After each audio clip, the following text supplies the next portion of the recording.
Ladies and gentlemen, welcome to the 51st episode of the Talking with the Dad podcast this evening. Here we are, Steve. Zach. What's up, buddy? How are you this evening? Doing good, man. Good pre-show. Got some good laughs in there. Back up from your mic a little bit. You're a little too much. You're a little too much right now. No, that's too much. I said a little, you're back and forth. All right, we're not going to do this. All right, well, I'll have to cut all this out of the fucking show now. This is absolutely ridiculous. Steve doesn't know how to work a microphone. I think one of the funniest podcasts I've ever listened to, besides our own, is Bill Burr's. The Monday morning and sometimes Thursday podcast? Yeah, I can't even describe. His sponsor skits are so hilarious. Like, I don't know which one it was. So many sponsors because of it. I don't know which sponsor it is. He's like, man, this stuff makes me want to run around, and he just goes, ah, and like, dude, Burr's funny, man. Burr's funny. The funniest thing that I remember, because Bill Burr's comedy is good, right? I think he's actually might be one of the best comedians out right now. But it's on the Rogan show when Rogan's like, yeah, I give you some of that elk meat. Makes you aggressive, doesn't it? And he's like, no, Joe, you maniac. No, it doesn't. That and when he's trashing Philly. Well, that's what made him huge. But I think his skit about his dog, and then the one that we can't name on the channel because obviously we don't want to, we don't want any trouble here. They're talking with a dad. Look, we're desperate. We want people to like us. We don't need people coming over here tweeting things at us, saying bad things, catching pictures of Zach while he's out walking in his shorts. And there he is, misogynist Zach. You have that kind of look where, like, if Hard Copy or one of those expose type of places caught you, like, you turn around and it's that, you know what I'm talking about, that slow shot, the evil, like, you have that, yeah, that one. I've adopted that face over the years of please stay away, don't say anything to me. My God, this is the worst thing I've ever happened in my life. Why are you talking to me? You know what I just found out recently, man? My wife listens to our show. She's our #1 fan on Facebook, the page. She's got the top diamond badge. And she was quoting the show back to me the other day, but she caught me off guard the other day when talking about computers with Gavin, and I said something, and she was like, "Yeah, but I don't know if that platform is the best for him." And I was like, "Oh." She wants to go Intel. Yeah, I was like, so she was like, "No, we were talking about Chromebooks because the school's giving them a Chromebook," and I was like, "I hate Chromebooks, man. They're really good if you're an idiot on a computer. They're incredible. You can't mess it up, right? So they're pretty good. Actually, there, but." That can't be true because so many people come to the school with their Chromebooks, and I'm like, those people are less than idiots. They're like, how did you even get to the driver's section? This is buried deep in the command line of the program. How did you get here? There's no drivers on a Chromebook. We both know those. There's no drivers for portable DVD or CD players for a Chromebook. Actually, I think they might have just added those recently. You know what though? They take advantage of those i5s, man. Well, mine has an i5. I think everyone else has like an Acceleron or a Celeron or an Atom. The Intel Atom is a wonderful cell phone chip from 5 years ago, and they put it in Chromebooks of modern day. So, but the nice thing about a Chromebook is it's $150, and they're disposable. Something goes wrong with it, you freaking break it in half and go get another one. That's not what you do. It's a luxury. Folks, don't listen to Zach. If you break your $150 Chromebook, don't listen to Zach. Just break it and buy another one. It's so easy. You log in with your account again, and then everything's the same. Here's the problem. Google's running out of stock with everything that's going on, and not in a bad way. Because all the schools are buying them. Yeah. That makes a lot of sense. Schools, regular citizens and stuff like that. It's a good option for people that don't use a lot of features on Windows 10 on their MacBooks. And that's something I find often, like when people, you say on Windows 10 on their MacBooks? No, and their MacBooks. Okay. And their MacBooks. Because to me, you said on Windows 10 on their MacBooks, and I'm like, wow, my brain just shut off. Well, you can put Windows 10 on your MacBook. Correct, with Boot Camp, yes. Yeah, so or Parallel if you wanted to do software version and not hardware version. Man, I remember when Parallels first came out. like when back when it was really hard to get back to Mac OS. You get into Windows, you're like, how the fuck do I get back out of this? And you have to watch some 14-year-old British kid explain to you how to do it after he's explaining why he hasn't been around for a while, and that is. Yeah, I remember when virtual machines first came out, and you had to use Parallels in virtual machines sometime we won't go into it. Some real tweaker stuff, but it was pretty interesting at the time. Pretty interesting stuff. Listen, here's what we're going to do. We're going to build Gavin a computer, right? But I gave him an option, which I was then superseded on right at the table in front of my son. I was like, you can have you can have a computer like daddy, or you can have a PlayStation 5. And he wanted a PlayStation 5. No, he said a computer. Oh, that's my kid. Yeah. Is he? I don't know. The one thing, and then the people at home, obviously if you know Steve, you know what his children look like. Steve could not deny his children in the slightest. All three of them. All three of them are literally, you need the shirt that says Control C, Control V, because that's exactly what happened. Absolutely could not deny any of them. They are little cute buggers, man. I'm pumped to play this game tomorrow night, man. A little humble brag there, huh? No, I love them, man.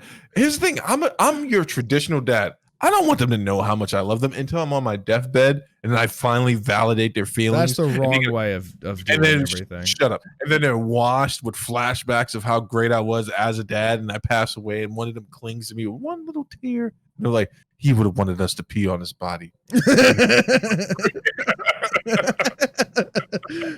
That's exactly what they're going to say. You're going to be feral by then. This is Steve's looking into 6 weeks into the future. Listen, it's a little Lord of the Flies over there. Dude, I'm telling you, every day I come home and my wife is not eating the children is a day that's good for them. Santana truly is the best person that I know in America. It's true, man. It's true. Motherhood is no joke, right?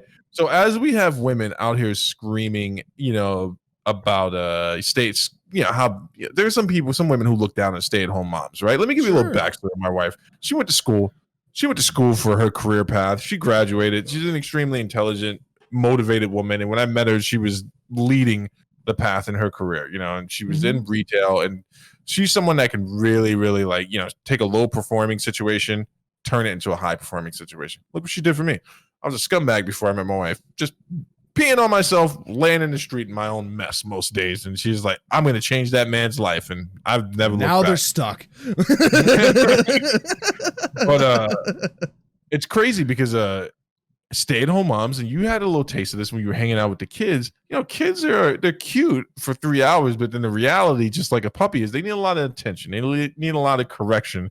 And I just want to give a shout out to any stay-at-home moms that watch our show. We would love to break into that key demographic. We're always available for you to listen to on YouTube, Spotify, Google Podcasts, all those platforms.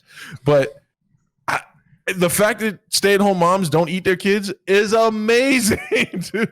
I remember one day when you were still working at the school, I Marco Polo'd my wife from the employee eatery there, and then she returned the video, and I could have swore I seen one of the little ones doing a flip in the background. There's an explosion, and she's just looking at me, and I'm like. You're like, well, I'm gonna go back to work now. But she's got it down to a science, man. Sure. I'm the bumbling dad. Like they say that I'm hungry. I'm like, all right, I'll make you. And she's like, no. When he says he's hungry, he's not actually hungry. He wants water. That one is actually hungry, even though you said he was thirsty. And I'm like, what's that? It's like, can I get a cheat sheet for this?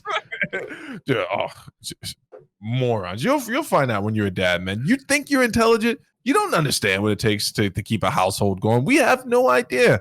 We are the President Trumps of our own. He doesn't know what the economy is. He knows about it. Right? He knows of it. He doesn't know what it does. People bring him graphs, and they're like, this is the economy. And he's like, oh. Speaking of which, Zach, no politics, but I got to send you some of the memes from the DNC. Amazing. They're going to fall on deaf ears. I couldn't care any less. You're picking on that poor old man of Joe Biden. I'm not picking on him. Other people were picking on him. I'm enjoying them picking on him. I actually feel bad. Wait, hold on for a second. Before even the show, worse. Whoa! I just realized I stepped into a bizarro landmine. Literally before the show, you said "F that old man." Whoa! You hate the elderly, man. I've seen how you treat them. When we were out that one day, and that old woman almost brushed up against you. You were like, "Good God, woman, it's gonna get on me. Don't touch me." I mean, you're not far off, to be fair. Zach, what you playing, man? What you playing lately? What's going on with the stream? Keep the people up to date. Stream's going well. I don't know. I've just been pumping out content the best I can. You know, I've been playing a lot of Battlefield community. It's small but supportive, right? And playing some RuneScape on stream today, like a bunch of different stuff. I gotta find a game. I don't know if I can play Battlefield 8 hours a day. You know, it gets kind of tiresome. But no, we're just working it out. Playing, having fun. You were playing some PUBG. I watched a little under bit. 5 hours of a VOD, and I was just like, oh, okay, now he's gonna end it with some PUBG, and you literally ended it with PUBG. With PUBG, yeah. That was from today. I was playing PUBG a little bit. Put like 3-4 games, something like that, and to end the stream, and you know, I got some kills, but nothing great. That's all right, man. You should be happy, more enthusiastic. You're a weird guy. I just don't like PUBG. You just pulled all the way in yourself. I'm like, hey man, what's going on with the stream? You're like, that's great. Good. Stream's good. Life's good. All good. No, I mean, what is there to say? You know, I'm doing it. If you want to come out and support, it's twitch.tv ZachNPlays. Like, I don't know. Come out and say hi. That's it. I got asked if I was a Marxist-Leninist stream today. What? Yeah. And I was like, absolutely. And the guy had a really funny name. And I'm like, I like your name, but don't ever come back. I enjoy your stream, man. Good music all the time. You know that's a big thing for me, right? Oh, actually, I want to talk about music for a little bit. I have what do you got? I've been listening to like these stupid mixes of what? It's basically just like house remixes of songs that have been really good. Yeah, you know, I'm thinking about mixing some ska in there. Since ska came before reggae, and I'm thinking about, you know, Mighty Mighty Boss Tones, maybe some No Doubt, like all that kind of stuff, mixing that in there too. I do enjoy some ska. Hold on for a second. Are we talking? What? What's wrong? Dude, I know what you're trying to do. You're trying to bait me into some shit, but I went to therapy today, and I'm not falling. What do you mean? Ska came before reggae. It did. This is factual. You could look it up. Let me ask you a question. Let me ask you a question. Go ahead. Was there music in Africa before we called it music? Sure. Do you think that music in Africa was called Afrobeat? Do you think they referred to their music or here's a better question, right?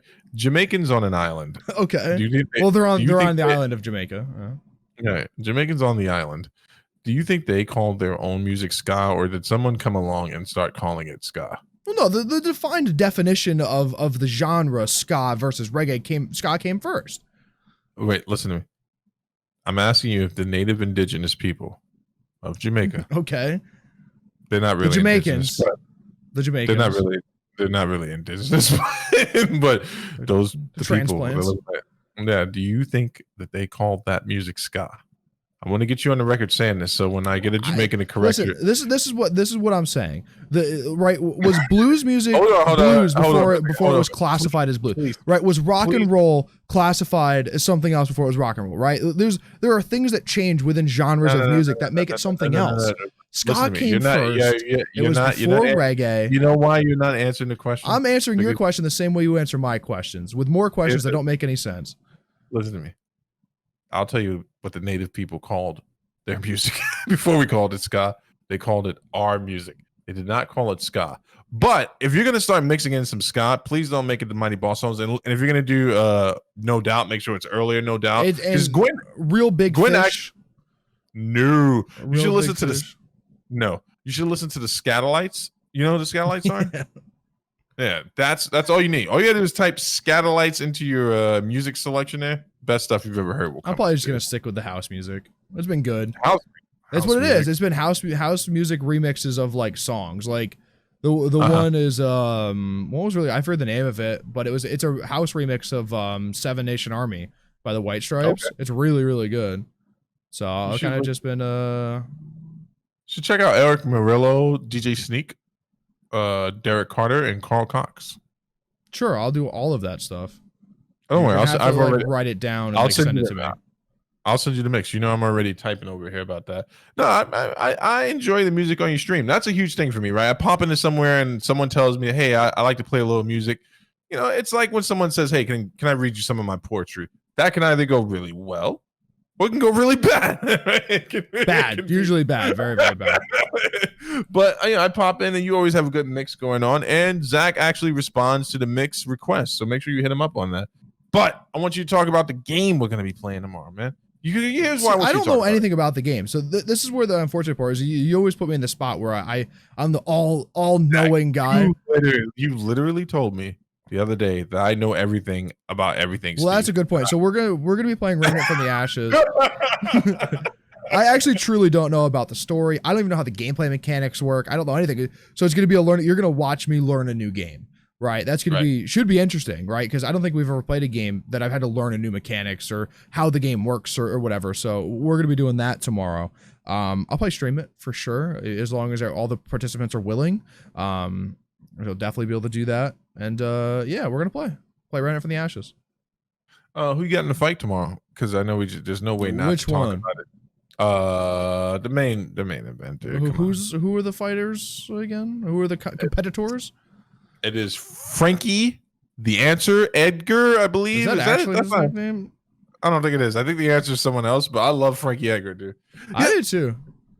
You can't tell me Frankie Edgar doesn't look like little Chris Weidman, right? Like if it was like they're like, we made him more compact and better.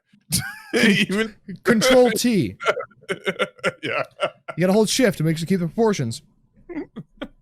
I'll take Frankie Edgar. Yeah. They're close enough to be a hometown guy, so honestly. I was hoping I would never have to sit through another over in state Peru fight again. And here's the messed up thing. I actually liked OSP. I like him as a person. I enjoy hearing him talk. I just have never gotten past the fact that he has never taken, in my opinion, and I respect him a lot, he's never taken the next step for his career. And he's got what's called gym loyalty to a default. But it's not the gym's fault, right? They can probably help him develop the tool set to take him to the next level, but it just doesn't seem like it's happened. You understand what I'm saying? Like His striking has never gone up to the next level. He still kind of strikes. It's just kind of stagnated, right? Yeah, and I got to be honest with you. Besides that, I didn't know what the rest of the card is. To be honest with you, yeah, I don't know who these people are, and that's not a bad thing. I mean, you got to build up the up and comers. Sure. I'm surprised you don't watch Dana White's Contender Series. What day is it on?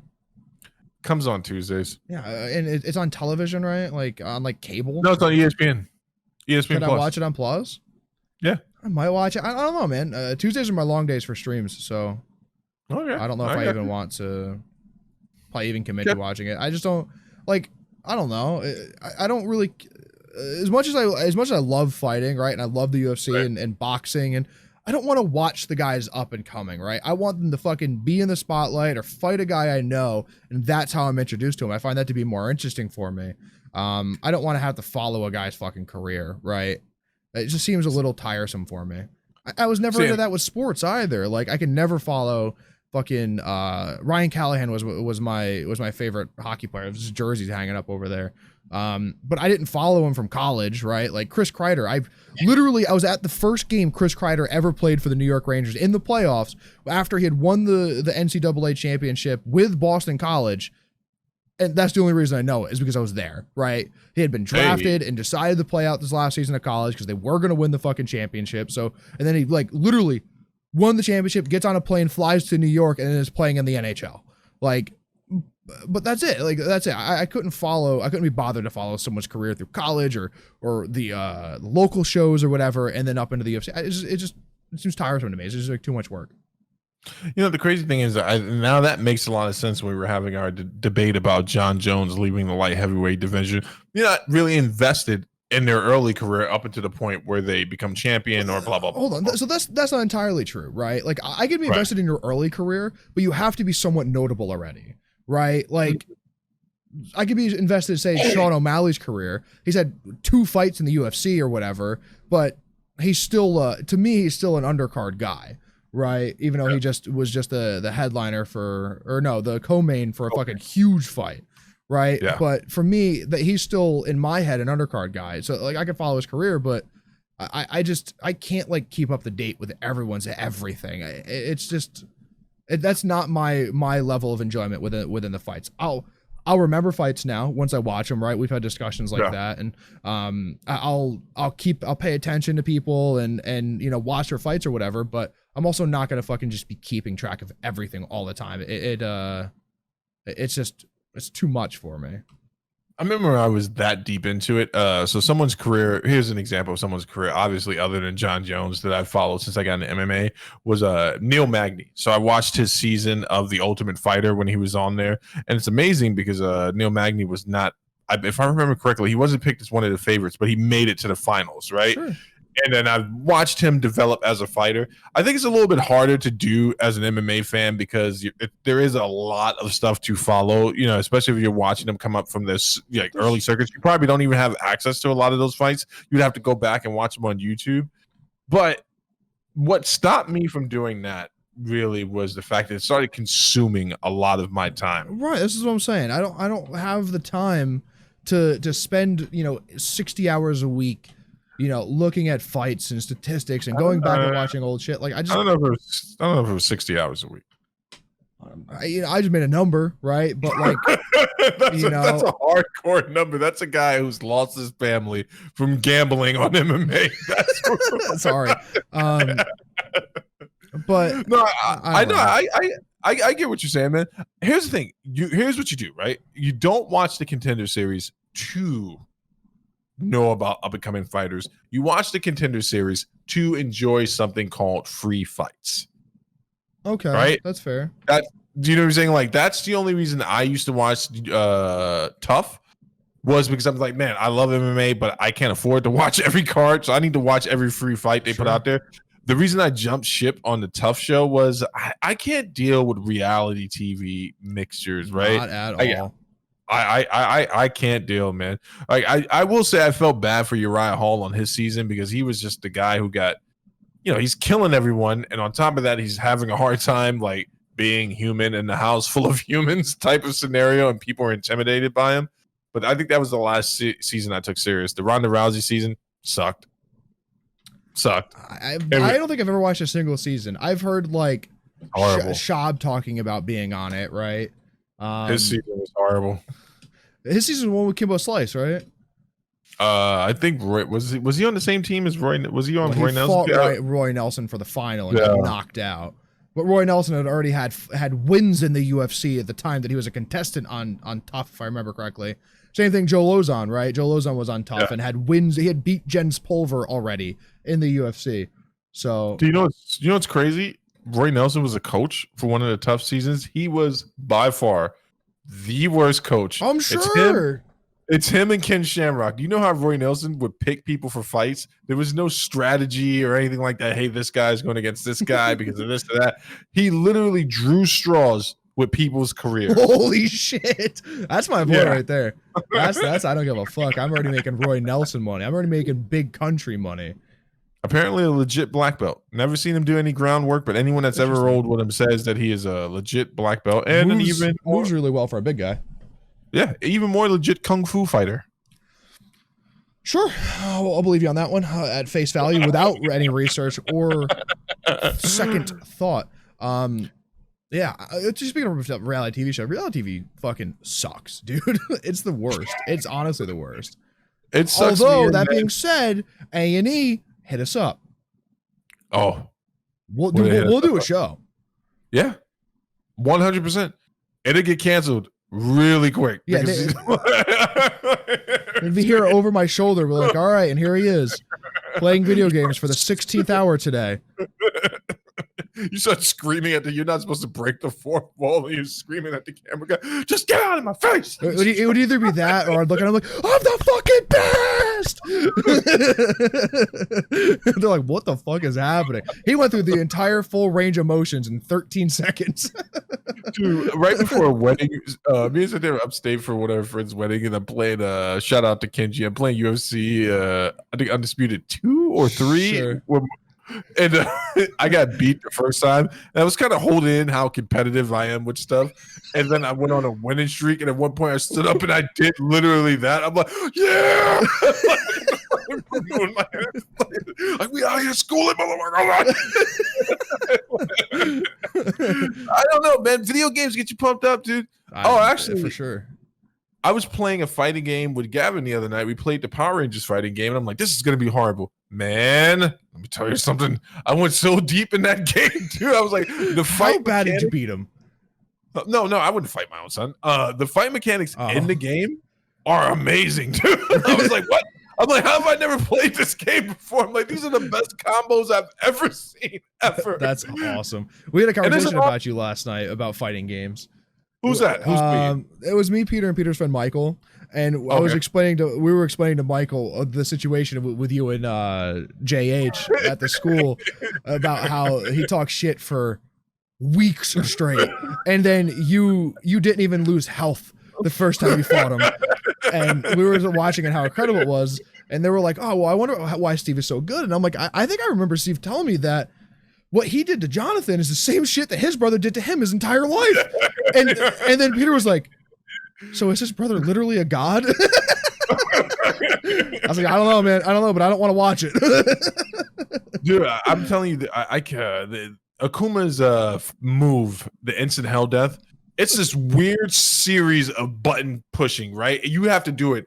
You have to be so good at it to nail it, to be able to do it multiple times. You can't button mash your way through this. Sure. This is where it gets to its highest level, one of the higher levels of skill.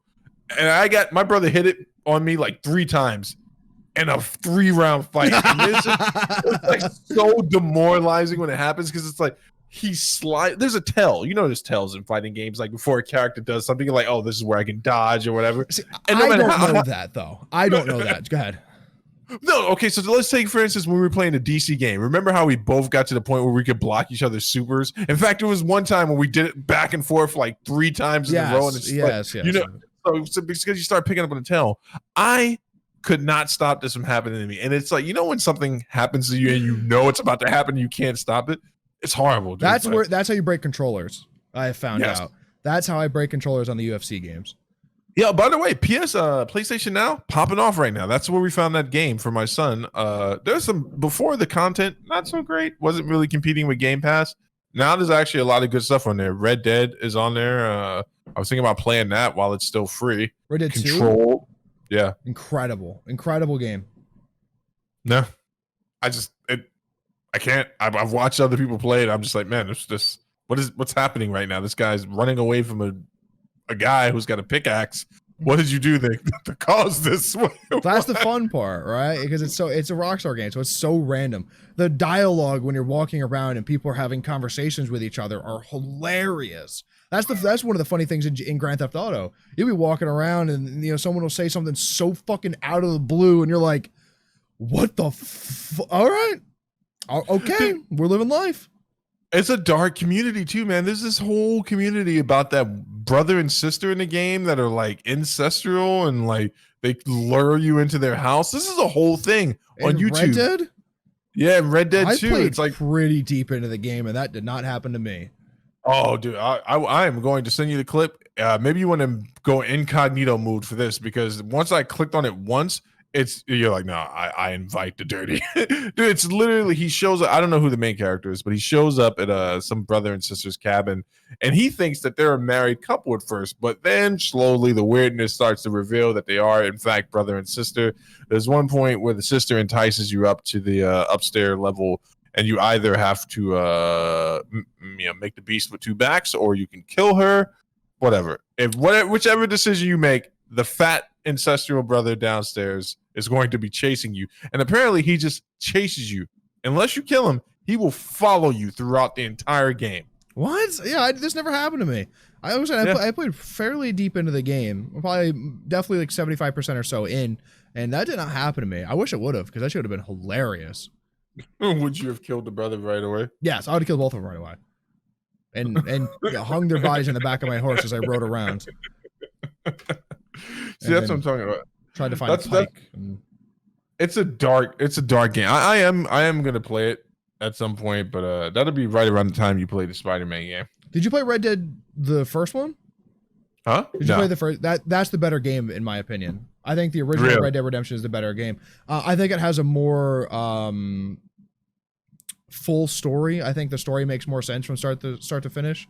I think there's too many things going on in Red Dead 2 for the story, like the actual story itself, to be incredible. It's a very, very good game, but I think Red Dead 1 is just like one of those masterpiece games, right? Like there are very few masterpiece games that like are probably considered perfect, right? And I think to me, Red Dead 1 is one of those games. Dude, everyone who's played the game has always said that to me. Like they say it's playable even today, even with the graphics from the PlayStation 3. People can still go back and play it right now. A lot of people say that about the what is that game? Uncharted? Is it Uncharted? What is the name of the Uncharted games? Yeah.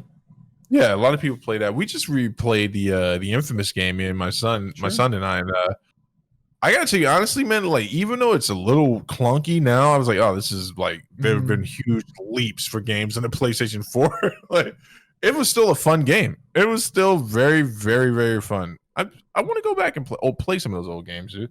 But speaking of games, Borat 2 is coming out. What the hell? Great transition. Absolutely fantastic transition.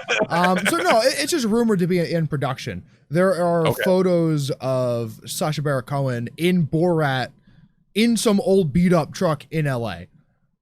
So he could just be having fun, or they could be filming Borat 2. I love the first movie. Me too. Me too. Absolutely.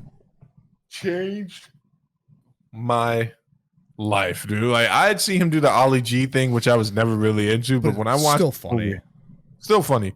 But when I watched this movie, man, I was like, man, we're going into a new level of what offensive is, because there was not one dude, that part where he's hanging out with the senators and they're explaining them how slavery really helped America, and he's just like he got to say that on camera. This is the thing I don't understand.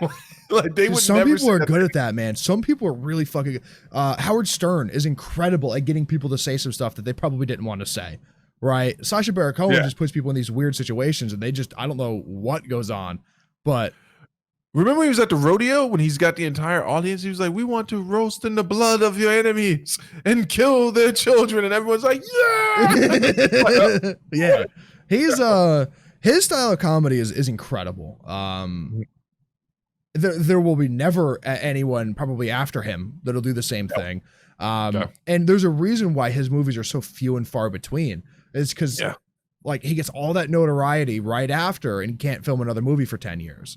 So it is a treat when there's a true Sacha Baron Cohen movie that comes out, and it's an absolute treat. So if it is Borat 2, I'll have to rewatch the first one, right? That is just a given. But I'll be the only person in the movie theater to be there and watch the second one for sure. You're not going to a movie theater. No, not at all. Which is crazy to think about, man, because this is a movie I would want to see in a theater. I saw the first one on less than reputable DVD copy, but I would want the full experience on this one, especially since this might very well be the last movie he's going to be able to make in this climate like this. Let's be honest. Pretty soon all this stuff is going to be on the dark, seedy side of the dark web. You're not going to be able to watch anything funny. It's all going to get pulled down from Netflix. Plus, I got to be honest with you, man. His delivery. It's amazing. Good. It's good, very good, man. It's good. Good. The guy from I don't think Khabib thinks it's very funny though. Who? Khabib. No, I don't give a shit about Khabib. What he thinks about Borat? What do you mean? I don't care about that guy's opinion on anything. I want to watch him fight. Who else is really good with like that weird delivery that makes people like uncomfortable but say more things? Is the guy from the All Gas No Brakes videos. Oh yeah, that. I gotta be honest with you. I wish we're too small for anyone to be paying attention to this, except for the all-seeing algorithm. I would literally watch his videos on channel while having some drinks because that was actually they're pretty fun. I want to get him on the show. That would be incredible if we can get that guy on the show. I think we're thinking about the same guy that went to the Flat Earth. Yeah, the guy from All Gas No Breaks. Yeah, Andrew. Yeah, man, the look on his face when those people started rapping. If I could not have made a more awkward face. I want to prepare you for something. If we're ever out and about in the world when people are allowed to do human things again, and someone comes up and says, "Hey, do you want to buy my CD?" and they start freestyling, I want you to look at my face immediately because I almost always shrink into myself. And I'm like, I walk straight by him. I walk by him. I walk by him. I don't care. My buddy calls them squeegee rappers. That's awesome. I'm good at public. First of all, I'm a big guy, so people like pick me out of a crowd. Very easy to pick me out of a crowd, right? Right. And I always get fucking stopped on the street by these people. Always. People looking for money, people looking for directions. I was walking around the city one time and it's like, do you know where Macy's is? And I'm like, yeah, it's that way. You just got to go there and 2 blocks and over that way. I had no idea where fucking Macy's was. I told them that's where it was, right? And I think I give them kind of the right directions, but not correct at all. But like people stop me for shit, and I'm like, dude, I don't know, I don't want it. But I've gotten very good at just like the deadpan, look straight by him and keep going. The ghost. That's what it's called, ghosting someone, just to the point where they're like, do I exist? What? Always interesting to see people lost in a city that's truly on a grid system, where it's truly numerical, at least while you're in Manhattan. Dude, now, here's the thing. I understand you could be coming from somewhere weird like LA or Chicago, where the streets have numbers and then the numbers suddenly disappear. But quite literally, when I'm in Manhattan, someone says, "Do you know how to get to 42nd Street?" I'm like, "Well, let's look at this, Joan of Arc. You are currently on 34th Street North. That sign says 33rd Street. What do you think that sign says?" 32nd? Yeah, no, that city is very, very easy to get around for sure. Boston's easy to get around. Boston's very easy to get around. Very easy to get beat up in Boston too. I thought LA was confusing because it's for me, a city is Manhattan, right? Yeah, where everything is so fucking next to each other. But they're like, oh, we got to go to fucking Temecula and it's 30 miles that way. And I'm like, what do you mean? What do you mean? Like if you're on Wall Street, you're like, hey, I got to go to Hell's Kitchen. It's like, yeah, it's an 18-minute walk that way. No. You know? I could see you working on Wall Street late in life, or I could see you in the 80s as one of those day traders. I thought about it. Honestly, I thought about it for a while. I was like a hedge fund manager or like a day trader. Yeah, I could do that for sure. Just like the guy gets your hot dog or to run like, hold on, Jeff, just give me 1 second. God damn it, I told you. I grab him. What are you doing? I've been doing cocaine all morning. Yeah, exactly. Yeah, I could definitely be one of those guys for sure. You know what's crazy though? You would be surprised how many of the podcasts we enjoy, or I won't say when I say we, I mean the Queens we, obviously the proverbial we, people that we as are a collective. Are recorded in that area of Manhattan. I don't know what it is, but apparently people rent out those when you get to 34th Street, you come right out of Madison Square Garden. Yeah. A lot of those buildings, if you look up higher levels, they're actually podcasts or streams for sports channels, XM, stuff like that. Being recorded stuff is in that area. Yeah, absolutely. But that doesn't change anything about Borat. Here's the thing you people need to be prepared for, right? And I feel the same way about Borat that I do Eminem. He can't stray off the path at this point, right? He's got to give us him. I don't even want him to give us what we want. I want the movie he wants. Yes. I want him to do what he wants to do, and I want to enjoy laughing at the expense of any people group, including my own, in this dark, abysmal time. Yeah, I don't know, man. Sacha Baron Cohen has a level of humor that you could get easily offended by, and then feel dumb 5 seconds later. You know, it's one of those things where it's like he's not gonna make fun of one group. It's everybody is free game. Anybody who'll say anything to him is free game, right? Like he's gonna make fun of himself probably the most, right? Yeah. And put himself in the most weird situations. It's just fun though. The movies are fun. They're hilarious. Well, I mean, that's the great thing about comedy, right? I was listening to Rogan talk to one of his buddies that came on the show, and they're all jumping ship from California, heading to Texas, various other different places. And he was talking about what it's like to hang out with other comedians, right? And then you forget what comedy brings to us. It allows you to look at we're even talking about Charlie Chaplin days, man. Don't act like any of this stuff is new. Charlie Chaplin was doing spoofs of Adolf Hitler. Yeah. Back in the day, right? And it's like comedy gives us a mirror to look at the most horrible things and remember how horrible they are, but also to take a chance to laugh at it as well. Not the atrocious act itself, but the people who have propped themselves up in history to be laughed at, right? Someone doing a good Bill Clinton skit, hilarious. Oh, it's incredible. You can't do it now though, because that man spent too much time on that island, and who knows what's going to happen next. Someone doing a Bill Cosby joke, that's funny, man. The Eddie Murphy bit when he was at like an award show and they had just taken all of Bill's awards away, and fucking Eddie Murphy lays into him. It's one of the funniest things I've ever heard. The old Eddie Murphy bit when he's talking to Pryor about how Eddie Murphy called him. And Bill Cosby called him. And he said he didn't like the cursing. And Richard Pryor told him to tell him what? Tell him to suck my D and have a Coke. no, it's sit down, have a Coke, and shut the fuck up. Oh. And it's just incredible, right? Like that stuff is so good. I love comedy. I've loved comedy forever. Well, I mean, there's an art form to it, right? Because you have to be somewhat of a decent orator, and I think you and I differ on this, but I actually enjoyed Dave Chappelle's last premiere skit because I thought just the storytelling was good. But that's why I like Burr, right? But here's Burr's the thing: a good storyteller. I like Joe Rogan, but I don't like him as a comedian. I don't think I like his comedy. I'm done with this podcast. Done with him. I'm done with Shab. I'm done with both of them. They both have too many moronic takes that don't make any sense. What happened? That's our whole bit. What's going on? I'm done. I don't enjoy it anymore. I can't. I was listening to him and fucking Rogan and Rob Lowe basically just sit there and jerk each other off for 3 hours. And I was like, I can't fucking do this, dude. I was like, I don't have time for this shit. I was like, I have podcasts that I actually enjoy listening to. I can't do this anymore. And then Shab was talking about how the Stipe win is overshadowed by the eye poke that happened to DC. Like, and after that take, after 20 minutes of that exact same take in 5 different ways, I couldn't do it anymore.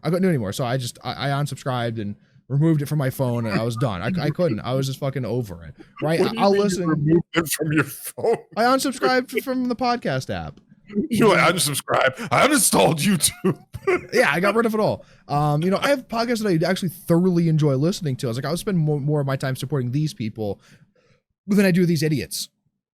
So I can't. I mean, to me, at now, if you listen to Rogan and if you listen to Shab, they sound like casuals in the market that they were so big in at one point, right?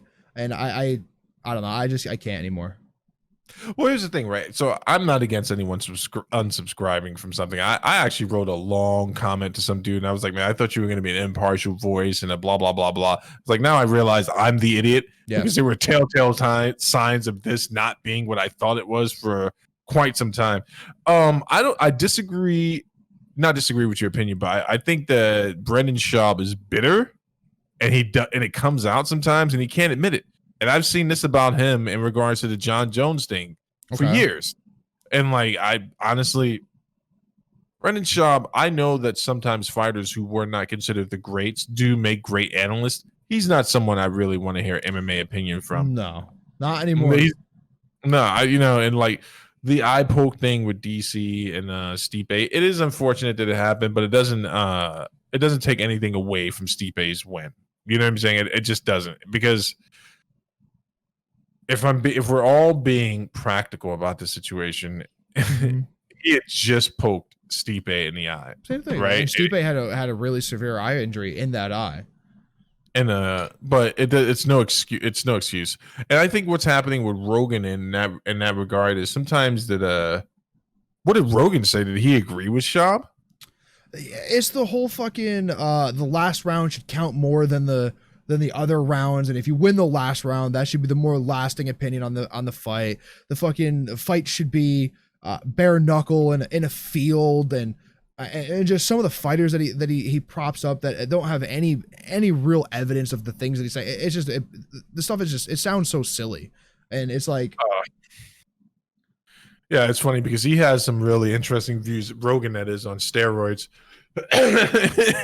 But I actually enjoy his commentary when he has guests on and he grills them about politics, because for some reason he does really well. He's kind of an idiot that gets in there, but because he's an idiot, he's able to catch people who are way smarter than him out with really simplistic questions. But Shab is not my guy, man. I was surprised you liked him, to be honest with you. I was like, hey, but everyone's got one, right? Yeah, but I would listen to him, but I'm like, I can't anymore. I don't. He's not funny either, dude. He's not. No, some of his takes are interesting, but like that's about it, honestly. His stories are good. Some of them, the story he told about being on Tough is really funny. About how like someone was on like a racist rant and Kimbo comes in and he's like saying all this about our people, and Shaw's like, what do you mean? I'm not a black guy. And Kimbo's like, fuck, that's why we love Shaw. We can't tell what the fuck he is, and shuts the door and walks away. Right. And that story is really funny. But like, other than that, man, I just don't think, it's not my thing. I don't know. I've moved on. Right. Let's just say that. I get you, man. Well, he is moving to Spotify, so he'll be leaving all of us for a more highbrow crowd pretty soon. Paid subscribers. Yeah. You don't have to. Do you have to pay for Spotify? Oh, you don't have to pay for the podcast. You can do the trial, but most people pay for the premium features to be able to listen to their songs without it being in some weird track selection that you didn't pick. I don't know about I don't pay for it to listen to our podcast. Yeah, I don't pay for Spotify either. I listen to music on stream, but that's really essentially about all of the music that I listen to, honestly. Just really quick, I got to ask you a question. You said you listen to other podcasts. What you told me once upon a time you only listen to 2 podcasts. So what are the others besides the one that I know? So Painkiller Already, The Smoking Tire, Hardcore History. That might be. I like that one. That might be. I like that one. I like the Hardcore History one. Yeah. Right. You would like The Smoking Tire if you're into cars. It's a car podcast, so it's great for me. And Painkiller Already, I've just been watching for a decade, right? It's started out as a gaming podcast. Painkiller Already is a reference to a death streak in Modern Warfare 2. Call of Duty used to fucking, if you died X amount of times in a row, they give you a death streak because you're like, holy shit, you need help. And Painkiller would essentially give you double health. And they would be playing in these lobbies of people trying to like play with like the YouTubers at the time, who were the biggest people in the scene, and they would play like these free-for-all games, like private match free-for-all games. And one of the guys, like 30 seconds of the game, was like, how do you have Painkiller already? And that's where it comes from. So okay. That's a crazy thing, man. See, that's what I'm talking about. You can do it with video games, not so much with fighters. You know so much from the inception of Call of Duty up until this point, and every reference that someone would be making from inside talk on that game. But I lived it though. I was there. I was a part of it. I was there, man. Right? Yeah, I was there.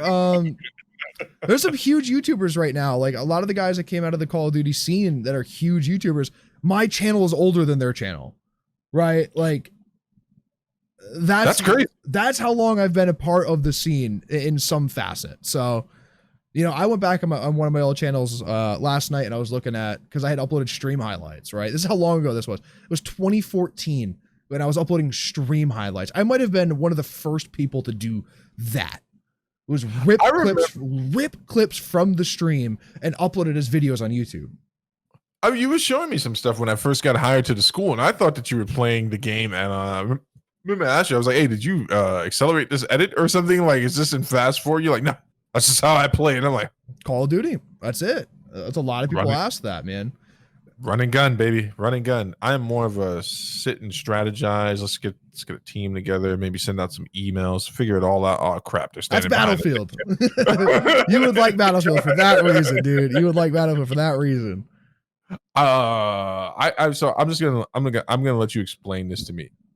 Explain topic 1, then A, B, and C, because I've never seen you do that before. So. The only reason I did it is because I was gonna put COD Champs as a shit show, and then I wouldn't have remembered the points that I was angry about at that time. That's the reason. Right, so I'm gonna push my mic back, let my camera focus. Take us away, Zach. All right, so Call of Duty Championships is going on right now. It's a $4 million prize pool. Top team takes $2 million or something, right? It's a significant prize pool for 5 people in an organization and such. there's a lot of issues with it, right? Obviously, COVID hit. No one expected this to happen. We moved to an online format where it was a LAN format prior to that. There's been a lot of issues. First of all, this game, private matches in this game are 12 hertz, right? So the way that the servers work is the higher the hertz, the more smooth the server is, the more amount of times it updates a second, right? Right now, it's 12 times a second that it updates, right? That's really, really slow. For reference, most monitors, the bare minimum you're going to get on a monitor is 60 hertz. So when your monitor is that significantly faster than your game, there's a lot of issues, right? And just the game plays really poorly. The private match has different spawns than public matches. So like you can't even go on to a public match to practice like they normally would because the spawns are so much different. So that's just the top of it, right? Activision decided that, you know, every major sports league right now is doing a bubble, right? NBA's in Orlando, hockey's up in fucking Canada up there doing their thing. Baseball's not doing a bubble, which I find to be strange, and I don't think football can do a bubble. I think there's too many players. But Activision could have easily said, "Hey, Columbus, Ohio, we have the infrastructure here. Let's do a bubble in Columbus. Everyone's going to be here for the last month, and they're going to practice this way. They're going to play this way. They're going to do all of the above." They decided that they weren't going to do that they couldn't afford to do it. It was a $350 million league, by the way. It was a $25 million per team buy-in. There's that. Inherently, the COD Champs is online, so players are lagging out. Players are getting fucking hit offline. People are DDoSing the players and do all of the above. Now, when that happens, Activision doesn't have a pause button in the game. They don't have a way of implementing a replay from a certain position, right? Like if you're up 100 to 50 in Hardpoint, they can't just remake the game and start it at 100 to 50, right? And start from spawns. They can't do that. They're refusing to replay games at this point. There was a situation where a player had been hit offline 2 games in a row. They replayed the first game, and then during the second game, they said, "We're not going to replay it again. That's it. You guys have to play it out 4v5." There's that. And then they had we knew that this was going to happen since like March, essentially, right? There should have been a plan in place to rectify some of this stuff. Certain dedicated servers or whatever it might have been. We've known this for so long, and they just dropped the fucking ball on it. I've watched every single Call of Duty champ since it was Call of Duty XP for Black Ops 1, right? I've watched every single one. That's like 10 years of watching this one event from start to finish. And I tuned in today. Within the first 45 seconds I was in there, the stream went offline, and I was like, all right, I'm out. It's a fucking nightmare. It is an absolute nightmare, dude. Who is manning the helm on this? Like, who Activision. Are manning or what? But who's like is there a face that I can put the blame to? Like, former MLB assistant commissioner. Okay. So a guy who is very high up in the MLB, I believe. Knows a lot about infrastructure in regards to gaming and bandwidth and such things. Obviously not. No, not at all. Dude, it's a shame because I remember when we first decided to start covering this, and obviously we wax and wane on these topics, but it's a shame to hear it at this place, man, because there could have been a great way to do this. And Columbus, Ohio, we've been over this before, as a little golden mecca for so many things. But dude. There's already the MLG arena there. They built this 5-6 years ago for this reason, right? If something happens, we could always default back to Columbus. They have the hotel infrastructure. They have the land and facility and broadcasting infrastructure, right? Adam Apicella's company, Esports Engine, I think is what it's called. They're stationed out of Columbus, Ohio, because the MLG arena is there. They handle all of the broadcasting for every one of the major the leagues right now.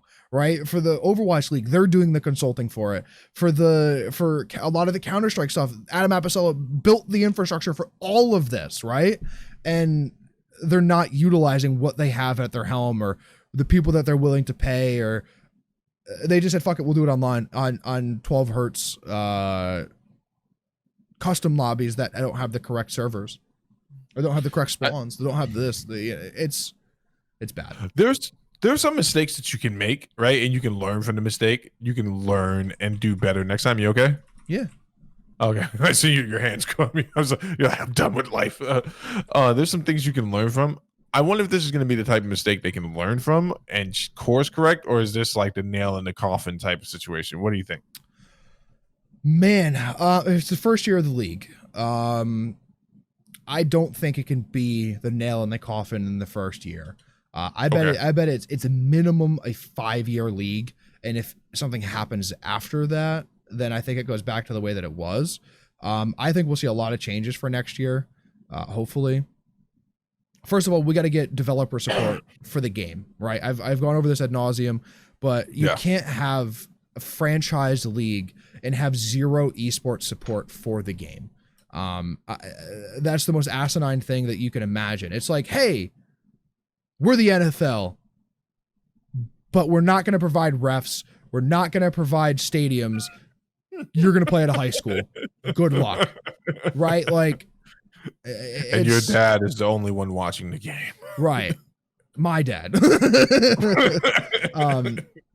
It's, you know, they provide a platform for the game, but they don't provide the infrastructure, the updates, the tweaking. Like, they have to patch the game around esports, not the entire game. There has to be a separate section of the game for esports, because you have this, like, you owe it to your players and your franchised teams, because they paid you $25 million per team, right, to become part of this franchise league that you forced them into, right? Yeah. You forced them into this. There wasn't a, hey, this is what we want to do, but you guys could also do this. It was, hey, if you guys want to play esports in Activision, $25 million to make a team. And this is how it has to work. And this is these things. And they scrutinize the players and the I was going to make that point. But then when they do the opposite, when the checks and balances comes in, right, there's only the person with the hammer, and the people don't have anything to say about it. And when these players, Octane comes out and says, hey man, this is fucked. We cannot do these series of things, and immediately gets fined. I don't know what the money is or what the amount of money is, but immediately gets fined. And they're like, you have to take that tweet down, right? That can't happen. Right? They can ask them to take a tweet down, but they also have to go, hey, how do we fix these things? Right? Like, the players have been, a lot of the thing about Call of Duty esports is those players have been there since COD 4, right? Like, a lot of the same players have been in the competitive scene for that long. They've been in the competitive scene for a dozen years. And then they give it to this guy who's an ex-assistant commissioner for the Major League Baseball, which is cool. That validates the sport a lot. Right? It validates the league, but you can't give it to a guy who has no idea, right? You have to involve, your J-Caps, who's maybe the longest, I think he has 2 or 3 championships and potentially the longest lasting player in the league at the moment. Actually, he's benched right now. You have to involve your Karmas, who again is a 2 or 3 time world champion and has been there since the start. You have to involve your Hexes, and your Hastros, who are the guys who were there for the origination, and they are the people who made the esport what it is. You have to rely on these guys, especially your first and second year. That's your core important years, to help you develop this league. And they pretty much told them sit back, we're gonna fucking do it, and good luck. Yeah. I mean, I just wanted to circle back to what you said, how they scrutinize the players, the whole tweet situation, and penalizing people. Like, if you're willing to step into that realm of the business where you're treating the players with real consequences, you have to be willing to support them and give them what they want to make the game playable. A good analogy, the one you made about the football, like, you got to play the high school year. Imagine showing up to an NBA game and they're like, we're not doing anything with the floors. And in fact, there's no grip on the ball left, right? Yeah. And there's no one's coming to mop up any sweat. Imagine stepping into the octagon and them saying that, like, yeah, that part of the fence that's falling in, your leg might slip through there at some point. That part of the cage is starting to indent. Yeah. The ground is sinking in. That sucks. I do think that was a great idea you have about creating a platform, a game, or a version of the game just for esports. I actually heard the same argument. Someone else said it in regards to Fortnite. a while ago. And I can't remember who it was, but it made sense to me then. This makes sense now. I wonder what the barrier is. Obviously, money being one of them and the immovable object. Why would we have to adjust what we're doing? But you're right. They paid $25 million a team to be a part of a league you created. You got to meet people halfway. And that's the only way the fans are going to come back too. People don't want to have to worry about things. How many times have you ever tuned into a game on TNT and it's been blacked out? Right? Like inexplicably the camera stopped. You know, like it happens, man. What are you going to do? It fucking happens. But like it can't happen often, right? No, you know it never happens. It never happens, right? How many times, you know, there might be audio issues, but that's a whole that's also a whole separate animal, right? There's a live mixing going on because of that. Yeah.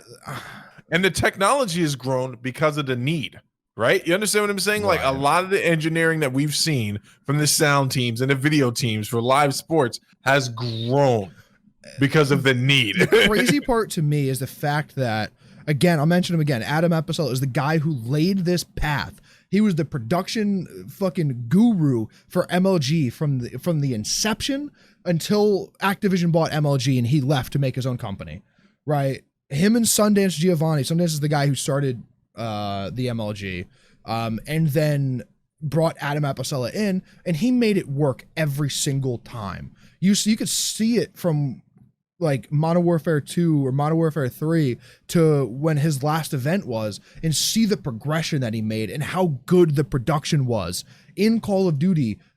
Go to last year's World Championship, right? COD or Black Ops 4's World Championship. I didn't like the competitive scene of that game. I loved the game at the core. I thought it was a fun game to play. I didn't like the competitive scene in that game. But you go and you look at the production and how they're doing things, and they're working around a developer and a company that don't want to be a part of it, essentially, right? And they make it work, and it's incredible. So I don't know. Activision really dropped the ball super hard on this year, which is crazy because they already have the Overwatch League. They already do this with another game. And why can't they figure it out? Why can't they figure it out? I'm super disappointed this year in everything that Call of Duty has done. We've talked about this ad nauseum in regards to other things. Like we talked about it in regards to DC versus the MCU, right? And like MCU has a Kevin Feige. We talk about this with Bellator versus UFC. Bellator UFC has a Scott Coker. You know what his fundamental flaw was? He reached for the stars, man, and he didn't have the backing he thought he had, and he also sold his company, so he lost the backing that he actually had, and he is a cautionary tale, man. But you know, UFC's got a Dana White, right? Man was a 5% partner in a company with the brothers. But they knew the value of Dana, and they knew how seriously he took it, and he guided the ship. Every once in a while, they had to course correct him. Obviously, when you start kicking referees out of fights, and you start kicking judges out, that's something you got to address. But he has been, for the most part, the driving force behind the UFC. Is the promoter. It's his job. Yeah. And you need someone like that at the helm of COD League. Like, you need someone who's invested. You need a Hex, I think, honestly, or you need I don't know about Nate Shot. Sometimes I think about Nate Shot. I don't know. I don't know how to feel. I respect the guy, but you need someone like that who's willing to forego everything to drive this thing to the point and understands how the fans work, how fan consumption of the medium works. And you know what? You should go get the job, man. You'll go bald instantly. You'll turn into Dana White right in front of me, like we're there at the interview. I'll start the steroids right now. Yeah, no, I don't. Is he on the TRT? Dana? Yeah. Have you seen him for the last 5 years? He's doubled in size. I think the Hulk when he gets more angry, it just gets bigger. I'm gonna start taking the TRT here soon. You think they'll give it to me if I make up some excuse? This is what you got to do. You got to get really drunk the night before, because it lowers your testosterone significantly. And then you go in for the test, hungover as anything. They're going to know I'm drunk. And they're like, your friend Zach told you how to do this. He's been in here 6 times this week. Absolutely. But yes, yeah, you could do that. Yeah, I don't know. I'm passionate about it. I don't know how much I'd want to be at the helm of it. Because it seems like you're in a situation that even if you're the commissioner of the Call of Duty League, you still need that fucking developer to work with you. And they, time and time again, especially Infinity Ward now, has shown that they do not want to be a part of it, right? As much as they say they want to. There's, they're not forthcoming as to how the game works. They don't provide the infrastructure needed to make the game work. They won't allow anyone in to critique them. The number of things, I'd get fired from that job so fast because I'd be like, all right, the head developer for Infinity Ward, I think his name is Joe Ciso. I'm like, Joe Ciso, you're the fucking first person who has to go, dude. You have the single worst attitude. You have to fucking go because you're ruining everything, right? Fuck it. Bring in David Vonderhaar as the creative director for Call of Duty for both sides of it. That's the guy. That's the guy you want. And fuck you, Josie. So you got to go. You're the first person that has to go. You're axed, bro. You're axed. And they're like, well, actually, you can't say that. You're just here to run the league with the stuff that we give you. And I'm like, all right, well, you can fuck yourself too. And then I'd leave. That's literally how it would be. I'd have the job for 22 minutes. 22 minutes flat. I'd get into my office. I'd sit my cup of coffee down. Like, hey, you ready for your morning meeting? Yes, I am. Let's get it. Sip my coffee. I'd walk in, and that's exactly what would happen. Dude, the only way to say it breaks that veil, as it were, between the league and the developers is it's got to hit the bottom line, and the investors would have to get involved. You understand what I'm saying? I know exactly what you're saying. The issue is that the game sells $1 billion every year. The investors aren't coming. They made not coming to the rest. Let's think about this. They made $300 million up front for the league. $300 million. The league doesn't pay the players. The teams do. They paid the fee to pay the players and to be a part of this league and promote the league for them. And I don't think that these teams are allowed to be. FaZe, for example, couldn't have been just FaZe, right? They have to be the Atlanta FaZe because they couldn't be the same as their organization that has esports teams in other things, right? Chicago Huntsman couldn't have been, even if it was still owned by Optic, couldn't have been Optic Gaming, right? Even though somehow Optic Gaming Los Angeles made their way in, so it which fucking confuses me because, I know why, because the overarching company isn't Optic Gaming anymore. It's Immortal. Real quick, I'm drawing a brain fart. What is the name of the company behind Huntsman? NRG. It's the same guy who owns the Sacramento Kings, I believe. Andy something. Yeah, man, there's a lot of things wrong here. There's a lot of things wrong. If this was a major sports league like the XFL, which didn't last a single season, right? This wouldn't last a single season. But it's esports. Their barrier to entry is much less. It's more accessible to people. There's a lot of things that esports has going for it that Activision seems to be fighting against right now. And I as hell hope that they get rid of this development team, or at least the leadership at the development team for Infinity Ward, which is crazy. 5 years ago, you asked me, Infinity Ward are my people, Infinity Ward are my people. Call of Duty 4, arguably the best Call of Duty ever made. Modern Warfare 2, my favorite Call of Duty ever made. Modern Warfare 3, maybe the Call of Duty I had the most fun playing, right? They made Ghost, which is kind of an iffy game, but I like the movement in it, right? You ask me in that era, and I'm like, no, Infinity Ward are the best developers for Call of Duty. But then you get Advanced Warfare and Infinite Warfare, I think came out of the same development team. Maybe one was Raven or Sledgehammer. And then you get Modern Warfare, and you look at this and you go, what the fuck happened? I know the answer to the question, but what happened, right? And then you look at Treyarch, where Black Ops 1, great game. Black Ops 2, the single best fundamental Call of Duty ever made. The single best Call of Duty ever made at its core mechanics and the way that the game played. Black Ops 3, which was a good game, but it was the jetpack era, so it gets an asterisk. Black Ops 4 was incredible to me, right?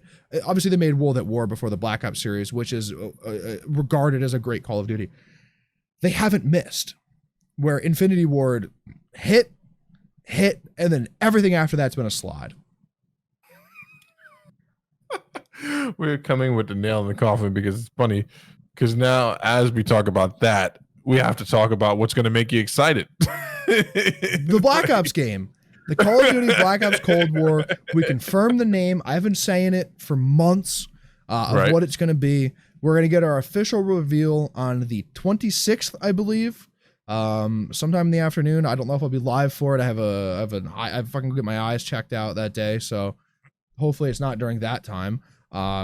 Yeah, Call of Duty Black Ops Cold War. Did you see the teaser trailer? The teaser trailer, yes. Where they're talking like it's the fucking guy. I don't know his name because no one does, right? And, when he's monologuing, yes. Right. Yes. And it's, to me, it looks like they're going to take the game very seriously. Right. Which is good. We haven't had a serious Call of Duty in a while. They've all been kind of silly for a long time now. So maybe we go back to core mechanics. Maybe we go back to a fucking reskinned Black Ops 2.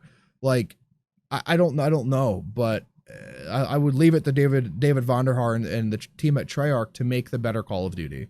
And that's what we're going to get this year. So we're finally going to get a reveal late August, a month and a half shy of when the last game released. It released in October.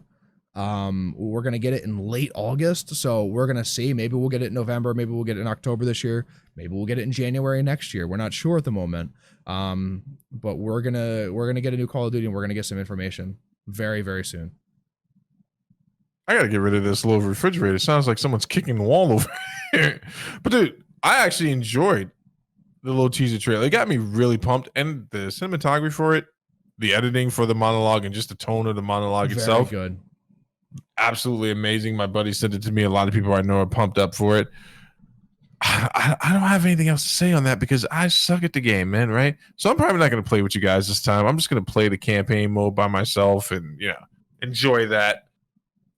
Just in case you don't like the game and then you turn on me and it's like, the next thing I know, I bring it up, you're attacking me in public, leaving me at McDonald's again while I was eating my double cheeseburger and I hadn't even finished my last bite. I'm not going through all that. We were already 10 minutes late to get back to work. But I still had to go drop you off. It's going to be good. I'm pumped up for it, man. Let me ask you a question, though. All right. If this game bombs, sure. If it's bad, are you done? No, I don't give up on a series after one or two bad games. I can't. How many more? 6? Man, here's the hard question, right? It's the same thing with people who buy Madden every year, and the same people who buy NBA 2K every year, and they fucking complain about the game every year and how bad this is or how bad that is, and can we go back to this year, right? I'm going to buy the game. I love the Call of Duty series. I'm very passionate about it. It's fun for me, right? It's like Christmas every year when the game comes out. I'm excited. I couldn't have been more excited at that moment. Like that's my thing every year. I don't know. They'd have to take a real fucking deep dive for me to stop buying the games. Someone I know was going to be playing Titanfall tonight. I was like, man, I've heard such amazing things about the game. Like, have a good time. They're going to play the first one, work their way up to part 2. Like, have a good time. Just doing the campaign mode, but there's not a real campaign in the first one, if I remember correctly. It's all based around the multiplayer. No, it's just the second what's one the story? I don't fucking know. I know that the game. I only play the multiplayer in these games. Let's be fair, right? I don't play the campaign in anything, any shooter, multiplayer shooter at least. Titanfall and Titanfall 2 had the single best movement and gunplay mechanics in a competitive shooter in that regard I've ever played. Titanfall 2 is maybe the single best. It's super underrated, but I think it's the best multiplayer shooter 5-on-5 that maybe ever made. I think the game is incredible. You should stream it. There's no one playing it. I don't know why my voice is cracked right there. Did you hear that? I don't know. I tried to cover it up with being loud. There's no one playing it. There's no audience for it, so it doesn't make sense for me to play it. Guys, forget audience, man. You're an artiste. You do what you want to do. No, that's dumb. Do you think Vanilla Ice asked himself, "What do the people want?" Or did he say, "It's gonna go dun dun dun dun dun dun dun dun"? You're gonna add the tss in there. No, I don't know. It's different when sampling songs. I don't know what you said. I said it's different when you're sampling songs. No, I mean I would play it. I don't have it downloaded. It's a fucking 700 gig download or whatever it is. No, I think it's 80 gigs. The first one was notorious for being the biggest download maybe ever when it had come out. Slightly bigger than Grand Theft Auto or World of Warcraft at the moment, because it used non-compressed audio. So it would download 40 gigs and expand to 80 because they would do non-compressed audio. That's insane. Do you know the story of how Titanfall was developed? No. Would you like to know, sir? I would like to know. I'm gonna take a sip of my water while you tell me.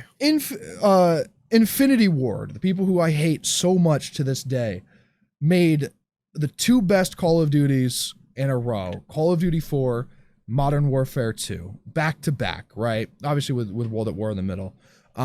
Halfway through the development cycle, or after, so like the patch cycle of Modern Warfare 2, after the game has been released, 3 months in, half the team quits.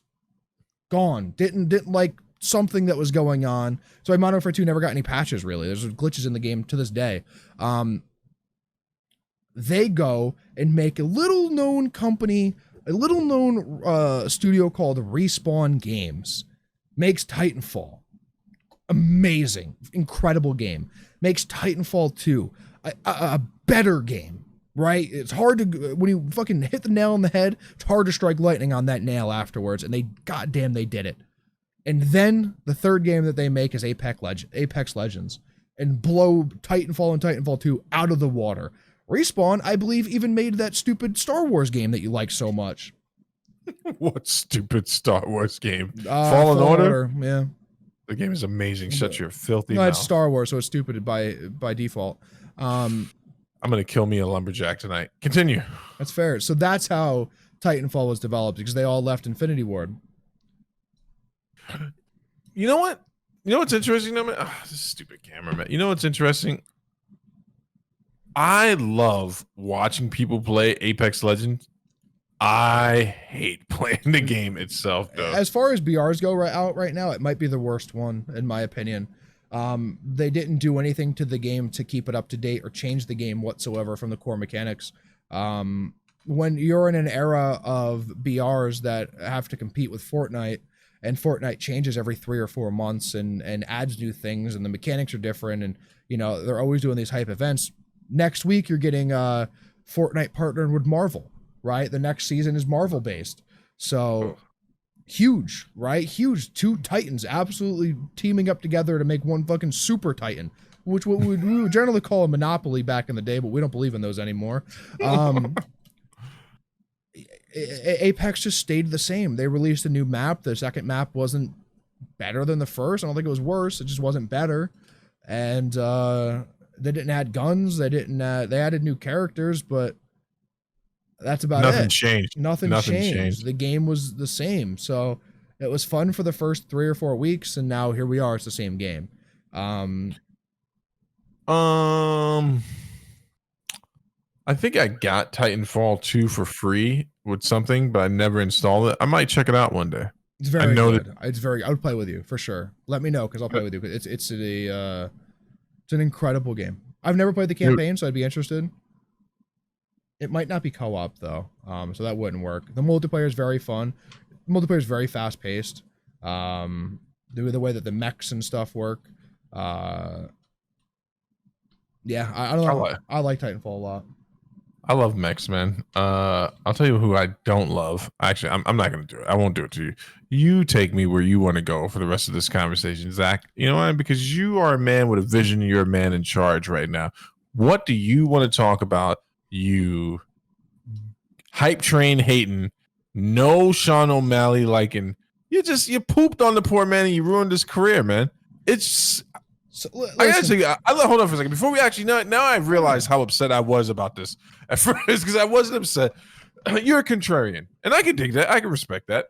But Sean O'Malley, man, I was really, really hyped about this fight, because this was supposed to be the step up, and we get to see how he does in the brawl, how he does with a pressure fighter, how he does with someone who I thought Ellie Weiland was going to give him a little bit of a harder time than he, didn't give him a hard time at all. This, in my opinion, is one of those moments in sports where I feel really bad for an athlete, because this might be the tail of his career. This is like he's obviously injury prone. Same leg, right? Same leg that he injured before. Yeah, I think so. And Yeah, I don't know. I don't know his. I mean, I don't think it diminishes his star, but it definitely puts a question mark next to him. Like, is he going to be able to maintain? Here's the issues. It looks like right now I'm the only person thinking that. I had said it to you, and I think I put that thought in your head, but I have not seen a single other reporter say the same thing that I did. Hold on. I'm not considering myself a reporter. I'm just a fucking armchair athlete. You said it. It's out there. It's too late. It's too late. To me, he seems injury prone. He's had what, 4 fights in the UFC? And he's been injured in 2 of them. Severely injured in 2 of them. Won the first one, obviously. The famous interview of Rogan getting on the ground interviewing him while he's laying on his back.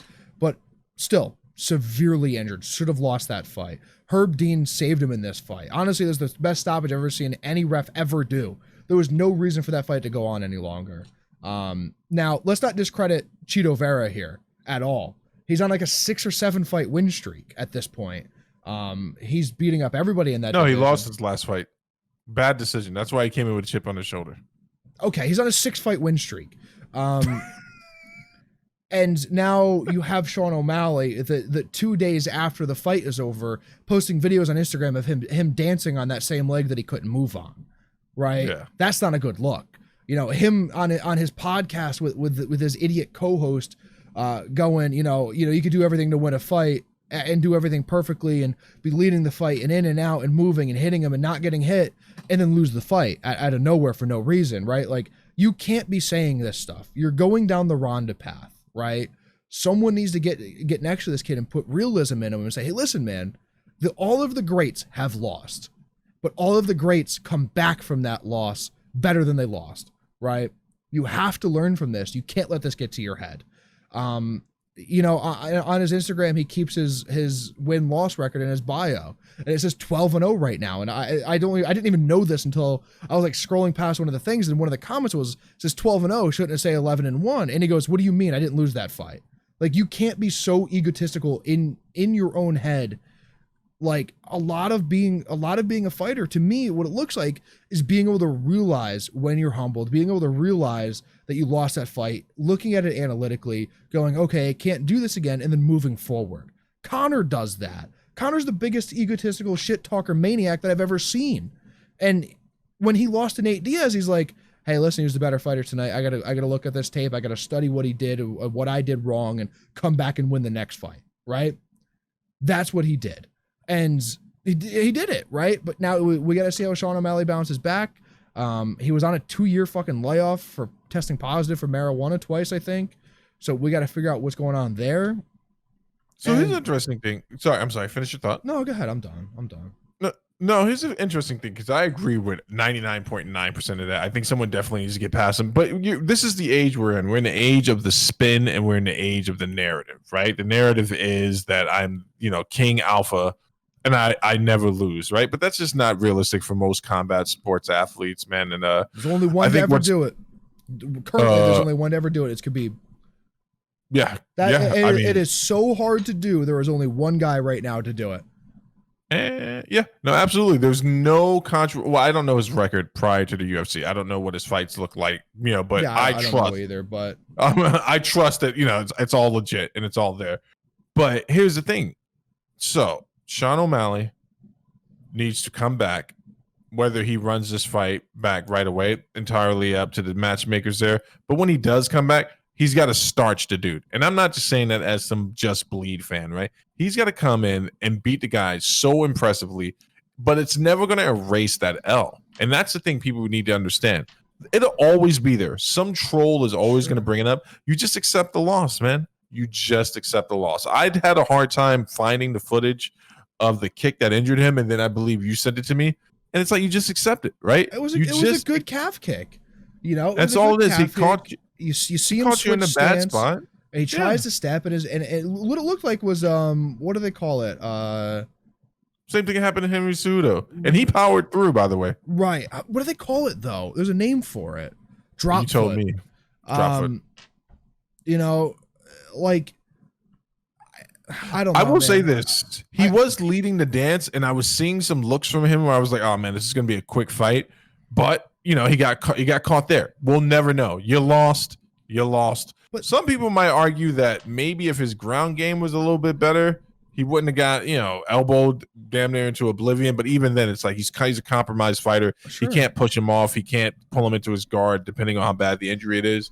But I agree with you 100% in the regard where you look at this loss and you say, what can I do? In this instance, there's got to be something I got to do to keep myself better protected from low kicks, which, as they harp on in so many fights now, has become a trend. It's a new technique. It's amazing how young mixed martial arts is, because it's like something new comes in and then everyone starts implementing it. Sure. But it's something that has been done in kickboxing and Muay Thai for quite some time, Forever. but it just finally made its way into MMA.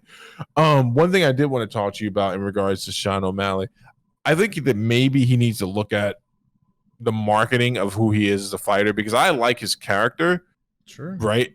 But you don't have to go so far, because I can see the direction that he's heading in now. You don't have to be that guy, right? I think people really enjoyed him because he was kind of this aloof cavalier figure. Sure. No one wants another well-dressed Conor McGregor polished. No one's going to be able to re-emulate that. I agree with Chael Sonnen's assessment of the entire situation, which is it doesn't diminish his star, but like you said, you keep going down this path and it can definitely take away from it, because then people are just going to see you're another insecure guy. Or he becomes a gimmick, right? Yeah. That's the issue, is he becomes a gimmick, right? I don't want to see that happen. He's fun to watch, right? He's a fun fighter to watch, right? His striking's very good. He's fun to watch. But I can't watch someone become a gimmick and not say something about it. That's what we do as responsible journalists, you and I. Right, reporters. correct, right, reporters. But that's what he's doing right now. He's walking down the same fucking path that Ronda went down, where Ronda was on top of the world, was so full of herself, was surrounded by yes men, and then when she loses, it's like, holy shit, I want to kill myself. Literally what she said, right? You know what's crazy about that loss, man? I've seen the worst assessment of that fight with Holly Holmes that I've ever seen, and I stopped myself and I almost wanted to tell this person, like, you should stop watching fighting, because you obviously don't understand what's going on in a ring or an octagon. Someone referred to Holly's win as Holly running away and then getting a lucky shot. I'm like, that is the most moronic. Maybe the most accomplished striker that had come into the UFC as a female at the time, I believe, right? And like, she took Ronda so far out of her comfort zone with lateral movement, and and that's why I get so mad at the Mayweather naysayers. I'm like, are you really saying, do you know what the word running means? Or do you not understand that there is evasion even in boxing and kickboxing and MMA that's tactical? And it's just idiotic. I'm sorry, go ahead. No, I don't really have much to say. I hope that I hope he comes back. I hope he comes back strong. I hope he gets whatever his issue is with his leg fixed. If it can be fixed. You can't, the 2 days later, like, be making fun of the fact that you lost, right? You still lost, right? I get you want to make light of it. It's probably hard for you. It's probably extremely hard for you. You'd never lost before, but you can't like be like, oh, I'm dancing on the leg 2 days later, dude. Like, that makes the win from Vera look even better to me. Yeah. Right. Yeah, because you're doing too much. Did you hear Askren's take on it? Ben Askren's take on it. As much as I don't like Ben Askren, as much as you don't like Ben Askren, he's still a good analyst because he's a funny guy. He's been around the game for so long, right? Yeah. What did that guy have to say? That beautiful Afro man. He would have never let someone cart him, like take him off on a stretcher. He said, if he was that, it doesn't matter how injured he is. He had one good leg and he would have hopped off. So he said, I instantly went, go for it. Think about if you've ever seen anyone carted off before on a stretcher, right? Macy Barber tore her ACL in that fight against Roxanne Modafferi, right? Walked off, Anderson Silva with a broken leg thing might be the exception, right? I don't know if he was stretchered off for that. He was stretchered off in pain. Yeah. He had shattered his leg, right?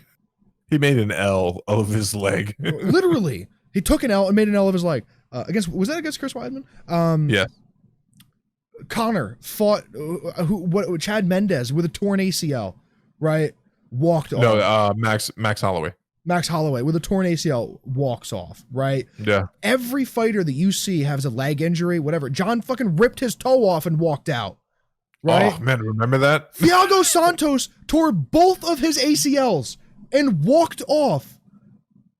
And Askren's like, dude, you can't do that, man. You cannot, like, that makes your loss even worse is that you took the easy way out on the way out too. So that was his take on it.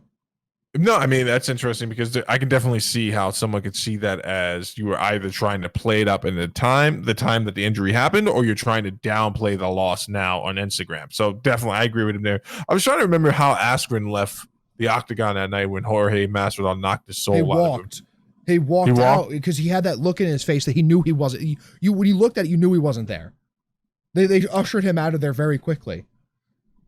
Did you see what Dom Reyes said about John Jones? That he's leaving the division because he doesn't want to have to fight him again. I disregarded that because Dom Reyes is hyping his fight against Jan Blachowicz. That's all that is. He's trying to be marketable because John wasn't marketable. John Jones' marketability was people were waiting for him to lose. That's what brought end of it. But that's the same way Floyd is, but Floyd's way more marketable than him.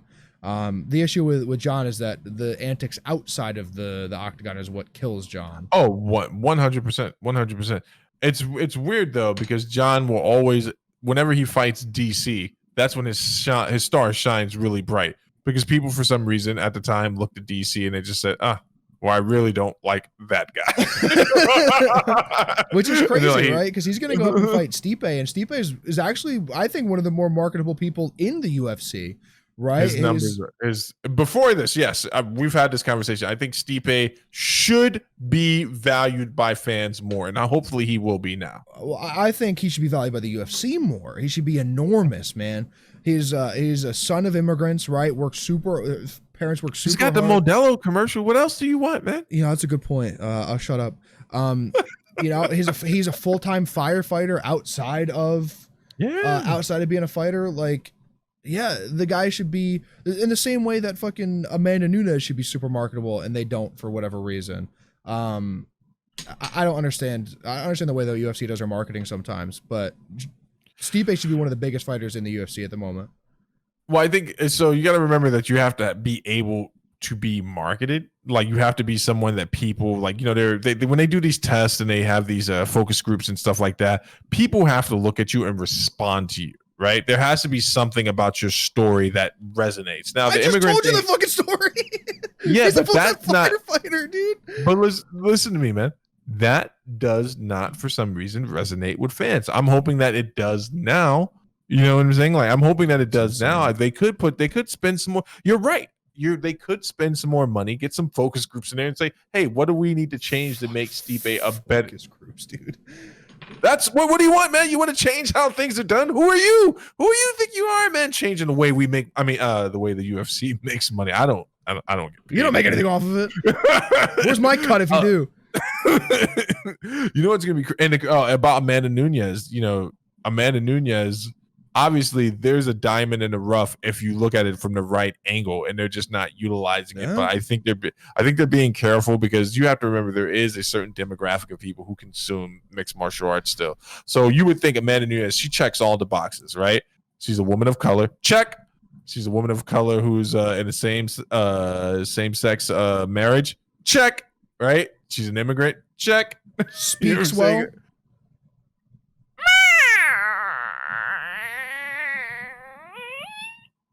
She speak okay. You know, speaks well enough. Better than fucking Khabib. So Khabib's different though, man. Like, it's not even about just wanting him to lose, right? It's also about the fact that this man is. I will get into Khabib another time. We're actually going to do a whole show, and I'm going to show you the lunacy of Khabib fans, right? Because I'm going to show you how he had no fans when Anthony Pettis was champion, and he was just another troll. Obviously, his manager running that Twitter account because Khabib couldn't string together the things that he said, like in these disses. It was hot fire, as people say. But I think they're missing the boat with Amanda Nunes. I agree with you there. I'm not sure that Dana White knows how to market her. I'm not sure Dana White knows how to market anybody. I know Dana White knows how to market himself, right? But if you look at it, all the people who are huge stars in the UFC, the biggest of the biggest, were people who marketed themselves very well. Conor marketed himself very well. At one point, Ronda marketed herself very well. Brock Lesnar at one point marketed himself very well because he came from a sport that was about self-marketing, right? Chael Sonnen made his own persona and was the guy who marketed himself. He's never that big, but you get where I'm going with it. He's the guy who wrote the book on how to do the thing that everyone else made huge from, right? Sean O'Malley will be big because Sean O'Malley can market himself, right? Yeah. The UFC has never done someone who is not marketable justice. Well, that's what I'm saying. Like, you have to. So when it comes to marketing, like we could be talking about two entirely different things. There's an entire team with ad campaigns. I know how this all works. TV spots, and then there's just like, is this person someone that people enjoy? Sure. Right? People didn't actually enjoy Floyd Mayweather when he, they didn't enjoy him when he was a pretty boy Floyd, right? Right. What it did become was, you're right. He stepped in that fight with De La Hoya. He did something that a lot of people perceived as really rash and racist. He put on the hat, the sombrero, and he came out in the Mexican too. He came out in the poncho with the Mexican flag. Tyson Fury did the same shit on Cinco de Mayo. And it's like he came out and then that's what started that trend. I agree with you, man. I think that the UFC. So here's what's going to happen next, right? Dana is going to stay on for another 5 years, right? Because there's no one else that can fill his gap yet. Sure. I was going to tell you, funny thing was, Chael Sonnen was the one guy that Dana White thought could actually do the job, which was really interesting. This I like Chael a lot. Honestly. I like Chael a lot. I think his takes are way better than most.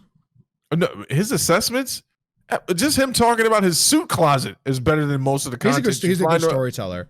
He's a very good storyteller.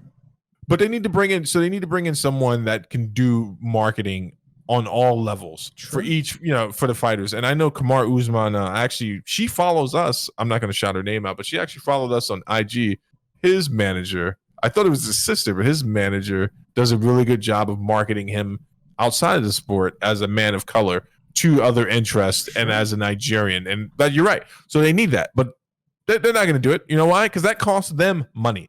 Right? Let me tell you what they did. It's all about stacking money and not actually paying anyone or doing anything with the money. But look at it historically. So Conor's blackout moment when he came out to fight Max, I believe it was Max Holloway in Boston. They gave him the blackout treatment. Rest in peace to my buddy Alex Santana, because he was the one that pointed out, he was like, dude, he's not even the fighter that's ranked here. I think Max Holloway was definitely ranked higher. Sure. And he came out to the blackout treatment. That's a big deal, but that is the extent of what they did for marketing for him. And then everything else was him pumping himself while he was injured after that fight. My point with the whole thing was that every superstar in the UFC was not a product of the UFC. They were a product of being good at marketing for themselves. Right? Absolutely. Absolutely. Never a UFC. No one was ever like, bro, that guy, like, the UFC made that dude. It's like, no, like, these people made the UFC, right? No. Ronda put women on the map. Conor validated the sport.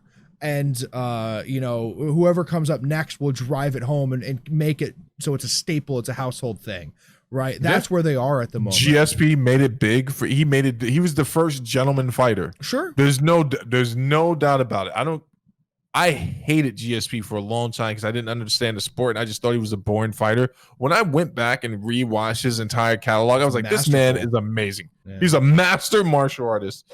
I wanted to ask you real quick about your thoughts on the Megan Anderson, Amanda Nunes thing, seeing as how we're going to watch Illegal Murder. And so this... Here's my opinion, quick. Nunes wins by whatever way she wants. Right. But it's good for Megan Anderson to get her name out there. That's what it is. Because at some point, when Nunes doesn't want to fight anymore, I don't know if there's anyone in that division for Megan Anderson. Right? That's the thing. No. Right? So she will be a champion in the UFC at one point, but it won't be while Nunes is there. So here's the thing, right? So, you're an avid sports fan. You've been watching sports, played sports. For that division and 135 to stay alive, they have to be out actively scouting and recruiting, not just from their own local feeders. They got to be ready to bring women in. I think actually women's MMA is starting to get to that place now where there are more and more people developing at an earlier age. So we're going to see some stuff. As long as the sport sticks around, it's going to be good. My fear for this fight coming up, right? It's not going to diminish Nunes' star. We're going to get to see her be dominant again. But if she loses to Megan Anderson, we're all going to have to take a step back here and really, really look at the legitimacy of the 145 division. Because then it's going to be the only way Megan wins this fight is if she catches her with something destructive or toe to the eye. That's the option. That's how she beat Misha Tate, maybe. Cat Zingano. Same shit. They're both fucking awful. Misha Tate is a pioneer of the sport, for God's sake. She is awful, though. Don't disrespect Gina Carano like that. The way that Anderson wins it, let's be fair, is she is probably half a foot taller than Nunes, right? She's probably faster, right? No, you don't think so? No, she's a big lumbering woman, but I know where you're going with this. Go ahead. She has to hit her from the outside. You can't let Nunes get inside. You can't let Nunes take you to the ground. You have to outstrike her from the outside. Will Megan Anderson do that? I don't know if we've ever seen her do that in one of her fights. She tends to get into the clinch and get her to the ground and the exact opposite thing that you want to do for against Nunes, right? So that striking from the outside is going to have to do that. She trains out of Kansas City, which I believe is Henry the Martin. She's with Anthony Smith and those guys. Okay, is that not the same camp as Pettis and no? That's out of fucking Minnesota or some shit. Yeah, I know the guys you're talking about. So here's the thing, Nunes is going to take her down because she might have a little problem punching up. There's some you lose a little power and heading up to that angle. The only way I see Megan Anderson winning this, if we see an elbow game that we've never seen before, follow me if you will. When she's coming in and from the jab, if she's willing to get in there and hit her with elbows and bust Nunes up, because Nunes has only been this dominant person for a few fights, right? She's not always been, but she's grown leaps and bounds. Sure. But she can still be out-muscled. That's actually how Cat Zingano beat her. Cat Zingano that was a really, really early Nunes before she had developed into the fighter that she is, right? No, her strike. All right, so here's the thing. I'm gonna bust up that fluke act right now, right? Okay. We're gonna start putting some metrics on here. What's improved most about Nunes is her gas tank. Her striking looks exactly the same. Okay. It's you know what I'm saying? Her jiu-jitsu has gotten a lot better, her intelligence, her fight IQ, but she is not what you would call a world-class striker. And that's when I was most angry at Joe Rogan when he put her, I'm like, no. Let's be real about it. She's not throwing combos that are they're going to make or break or shake your mind, but she does have power and she does have good timing. Yeah, a lot of power. A lot of power. And she puts out a damage, but I think the most deadly thing about Nunes is not her power, but it's the fact that she's powerful and she can take you down and dominate you. Yeah. I think that Shevchenko actually proved that if you're a technical fighter, you could take her into some water she doesn't want to go to. Man, that's a robbery there, man. Valentina Shevchenko is one of the single most incredible fighters in the UFC, right? There is no two ways around it, right?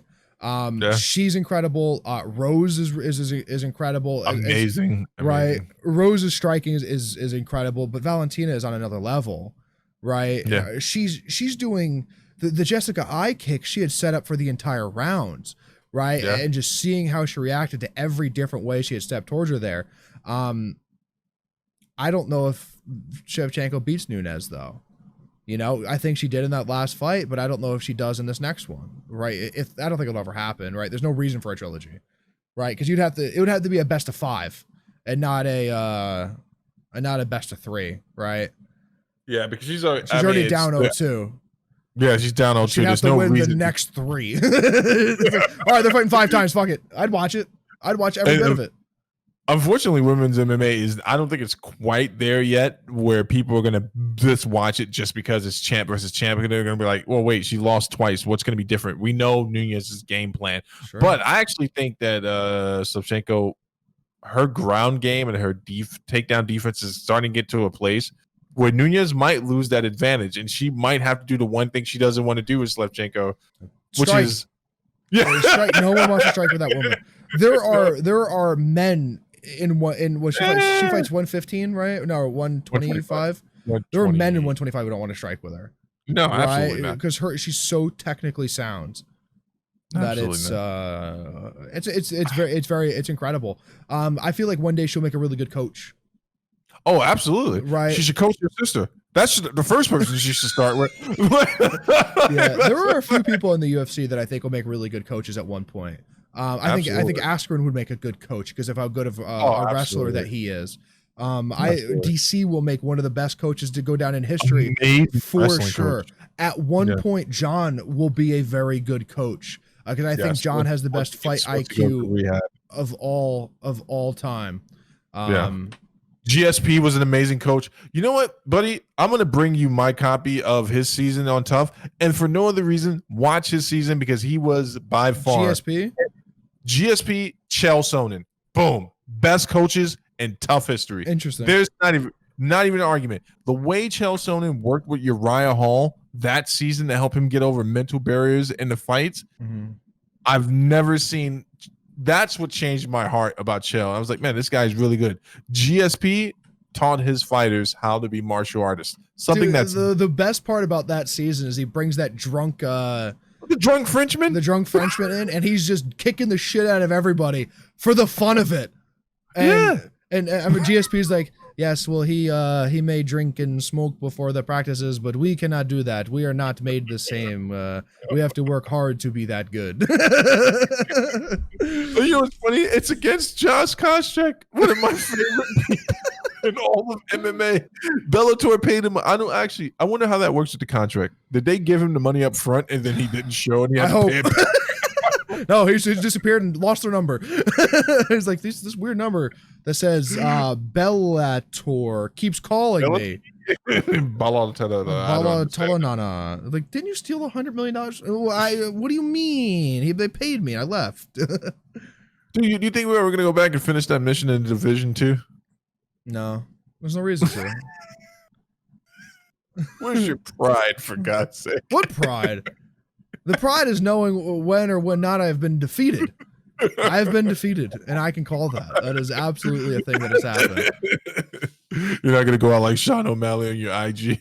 Yoel Romero's another one that danced on the leg, and I was like, come on, man, you look crazy right now. Also, he got away with saying some pretty racist stuff, and no one ever called him on it. No. They've called him out on it, but they've recorded the video, but we're afraid that Yoel might show up. And that 75-year-old Cuban man would murder everyone in sight. Like, there's a man that sounds like Cookie Monster in the waiting room. He's absolutely terrifying.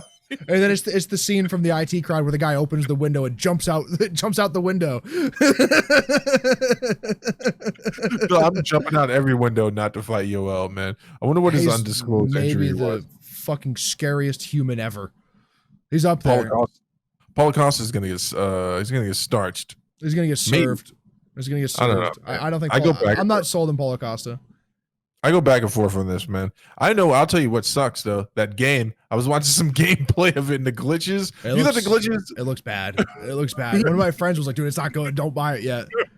Wait for the 19 patches that it needs first. Yeah, I was watching someone get put in the armbar and they floated away. I love when that happens.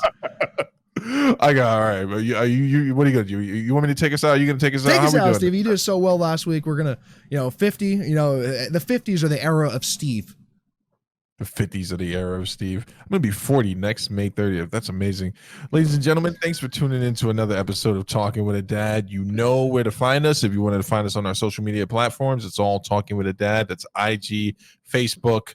If you want to check out the website, talkingwithadad.com, and you can find us on any podcast platform, all Talking with a Dad, one word. Google us, first thing that come up. Thanks for tuning in, and good night.